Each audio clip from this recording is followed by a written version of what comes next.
Hi, boys and girls. I'm going to read a book by Kevin Henkes. He's one of my favorite authors. He's read Chester's Way, and Julius, the Baby of the World, and of course, Lily's Purple Plastic Purse. So let's find out what happens to Lily here. Lily loved school. She loved the pointy pencils, she loved the squeaky chalk, and she loved the way her boots went clickety-clickety-click down the long and shiny hallways. Lily loved the privacy of her very own desk. Mine, she says. She loved the fish sticks and chocolate milk every Friday in the lunchroom. Straws make everything taste better. And most of all, she loved her teacher, Mr. Slinger. For you. Can you see that purple flower? Mr. Slinger was as sharp as a tack. He wore artistic shirts. He wore glasses on a chain around his neck, and he wore a different colored tie for each day of the week. Wow, said Lily. That was just about all she could say. Wow. Listen up. The global village, one world. The boss is in. Instead of greetings, students, or good morning, pupils, Mr. Slinger winked and he said howdy. He thought that desks in rows were old-fashioned and boring. Do you rodents think you can handle a semicircle? And he always provided the most tasty snacks that were curly and crunchy and cheesy. I want to be a teacher when I grow up, said Lily. Me too, said her friends, Chester and Wilson and Victor. At home, Lily pretended to be Mr. Slinger. I am the teacher, she told her baby brother Julius. Listen up. Lily even wanted her own set of deluxe picture encyclopedias. What's with Lily? Asked her mother. I thought she wanted to be a surgeon or an ambulance driver or a diva, said her father. It must be because of her new teacher, Mr. Slinger, said her mother. Wow, said her father. That was just about all he could say. Wow. Teachers know everything. Whenever the students had free time, they were permitted to go to the light bulb lab in the back of the classroom. They expressed their ideas creatively through drawing and writing. Lily went often. She had a lot of ideas. She drew pictures of Mr. Slinger, and she wrote stories about him too. During sharing time, Lily showed her creations to the entire class. Wow, said Mr. Slinger. That was just about all he could say. Wow. The light bulb lab where great ideas are born. And at that very last second, Mr. Slinger saved the cold, starving, elderly, big, friendly Mr. Nice Man Teacher was the title of her book. When Mr. Slinger had bus duty, Lily stood in line even though she didn't ride the bus. Lily raised her hand more than anyone else in class, even if she didn't know the answer. Call on me, please, please.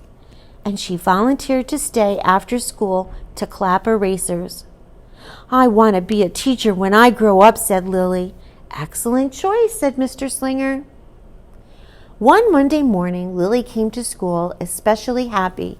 She had gone shopping with her granny over the weekend. Lily had a new pair of movie star sunglasses, complete with glittery diamonds and a chain just like Mr. Slinger's. She had 3 shiny quarters, and best of all, she had a brand new purple plastic purse that played a jaunty tune when it opened. Musical purse, I've never seen one of those. Lily wanted to show everyone. Not now, said Mr. Slinger. Listen to our story. Lily had a hard time listening.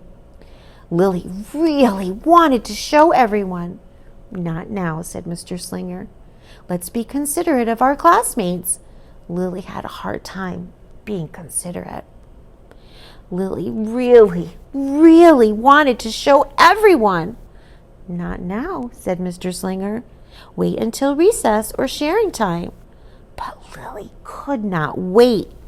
She's in trouble, someone said. The glasses were so glittery, the quarters were so shiny, and the purse played such nice music, not to mention how excellent it was for storing school supplies. Look, Lily whispered fiercely. Look, everyone. Look what I've got. Everyone looked, including Mr. Slinger. He was not amused.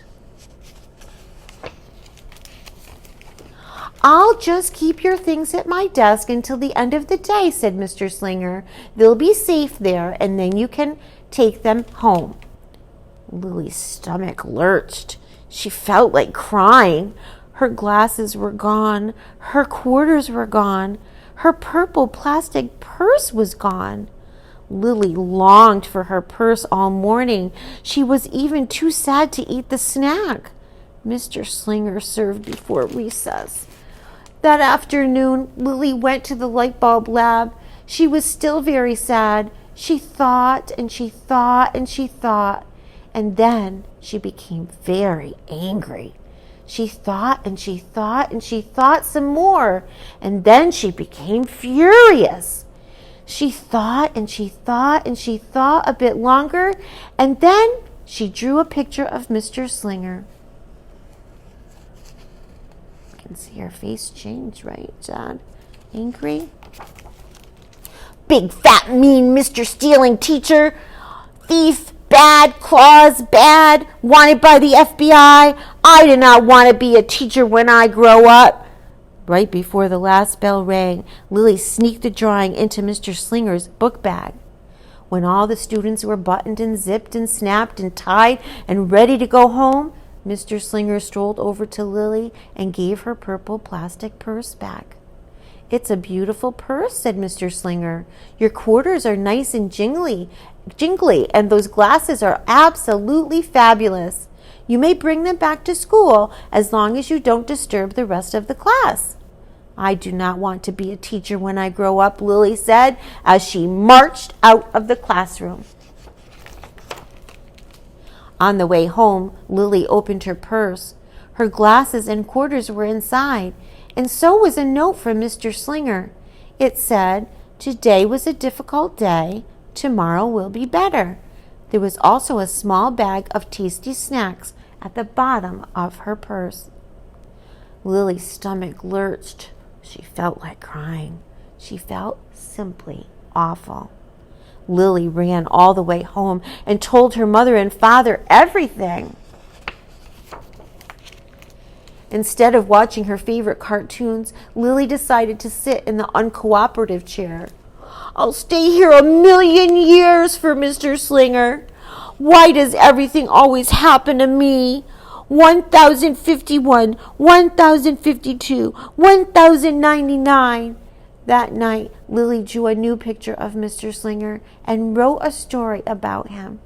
Listen up. I forgive everyone. Could be a principal. Kind, good, nice.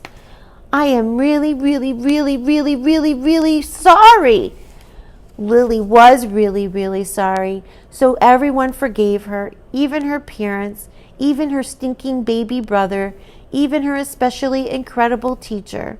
And then the sun shined its smiley face down on everyone and everything, even the bugs and worms. The end. I'm an author. Lily's mother wrote a note, and Lily's father baked some tasty snacks for Lily to bring to school the next day. I think Mr. Slinger will understand, said Lily's mother. I know he will, said Lily's father. How could he resist my no-frills cheese balls? What does it say? The next morning, Lily got to school early. These are for you, Lily said to Mr. Slinger, because I'm really, really, really, really, really, really, really, really, really, really, really, really, really, really, really, really, really sorry. Mr. Slinger read the story, and he looked at the picture, and he read the note. What does it say? And he sampled the snacks. Wow, said Mr. Slinger. That was just about all he could say. Wow. "What do you think we should do with this?" asked Mr. Slinger. "Could we just throw it away?" asked Lily. "Excellent idea," said Mr. Slinger. "It's like having an extra pocket with a radio inside. 3/4 are even better than $1 bill because they make noise. Glamorous protection from harmful rays." During sharing time, Lily demonstrated the many uses and unique qualities of her purple plastic purse, her shiny quarters, and her glittery movie star sunglasses. Then she did a little performance using them as props. "It's called interpretive dance," said Lily. Mr. Slinger joined in. "Wow," said the entire class. That was just about all they could say. Wow. Throughout the rest of the day, Lily's purse and quarters and sunglasses were tucked safely inside her desk. She peeked at them often, but did not disturb a soul. Right before the last bell rang, Mr. Slinger served Lily snacks to everyone's delight. "What do you want to be when you grow up?" asked Mr. Slinger. "A teacher!" everyone responded. Lily's response was the loudest. "Excellent choice," said Mr. Slinger.